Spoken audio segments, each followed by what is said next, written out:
The only thing I could have said to do was add a cut, but that's not a oneer. My name is Aaron Mills, and I'm the director of Engagement Party. Bro, what the f are you doing? Watch where you're going. No, it's canceled. Yeah. Yo, what's up, guys? I'm here party. Cam, get out of here. Party's up. Go, Cam. What? In this sequence, we didn't have a whole lot planned. We had a 14-page script, but you know, it still wasn't enough for what we had. There were actions in the script that just on camera, it took really long. I only had 2 things written down, and one of them was this trash can. He is smoking a cigarette and throws it into the can, and it lights on fire. Now, that didn't necessarily happen. If you look here, there's no fire. He even grabbed the lighter and started just trying to put it in there. That almost ruined 5 minutes of our, I think this is our 9th take. That's the name of the game with these oneers. You're not gonna trash the last 6 minutes, all because the fire didn't start. Maybe it's part of his character. He's trying to light the fire and he's struggling. Gotta get creative. The other thing I had written was Abe and Felix holding the pool and just sprinting past everybody. That was all I wrote, it was a single line. And after that, my character just walks inside. It doesn't quite work like that. Like you gotta walk to the trash can and then you gotta walk back and you have all this stuff that's happening. Like as a oneer, you have to have things constantly happening. You need to have new information in different parts of the screen as often as you can. We have Felix and Abe going right away over here. Then we have Chris reacting to it, then going right back to his phone. When he had gone outside, we told him, go outside and tell everybody to go home. And we didn't have anything written. So, you know, as an actor, he developed his character. Another improvisational moment is Cam, our costume designer, holding balloons. That wasn't written in the script.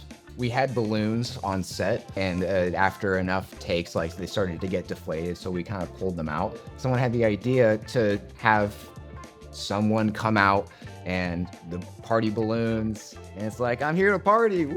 Yo, what's up, guys? I'm here party. Cam. And so we had Cam do it. He was on set because he designed the shirts. He designed the shirts we're wearing with the roses. He made my shirt from scratch with the pink in the neck thing. On this set, all hands on deck. There are a bunch of people behind the camera constantly, so whenever there was an opportunity to get someone involved, we took it.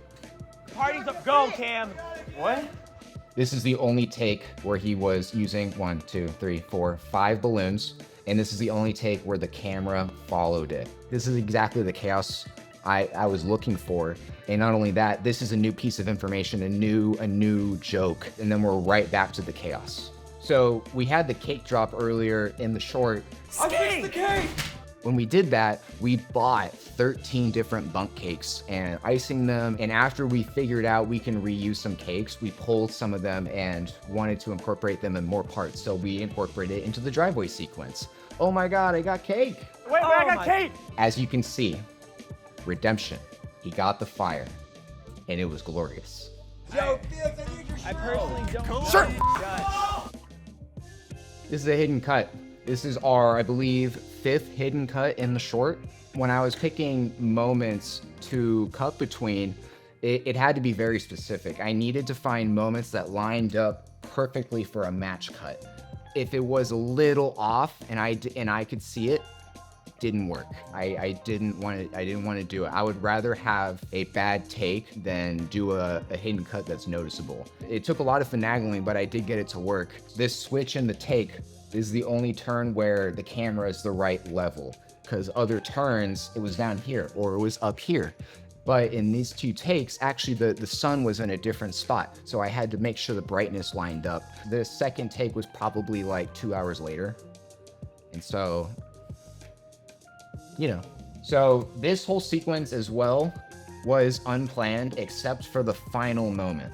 All it says in the script is Aaron walks inside, and then the car battery dies and they have to push the car out of the driveway. This is like a 45-second sequence, and that was all I had written. This was these guys like figuring this stuff out. And you know, they killed it. They did a great job in like making it work, but I gotta say, it was so fragile as a sequence. This was the only take where it truly worked, and it just flowed the way it needed to. Every other take had like little issues of no motion happening, little jokes that were too quiet to hear and you can't make sense of it, or jokes that just flat out don't work because there was a lot of improv on this. Part of the reason this car sequence works is because of the FaceTime call.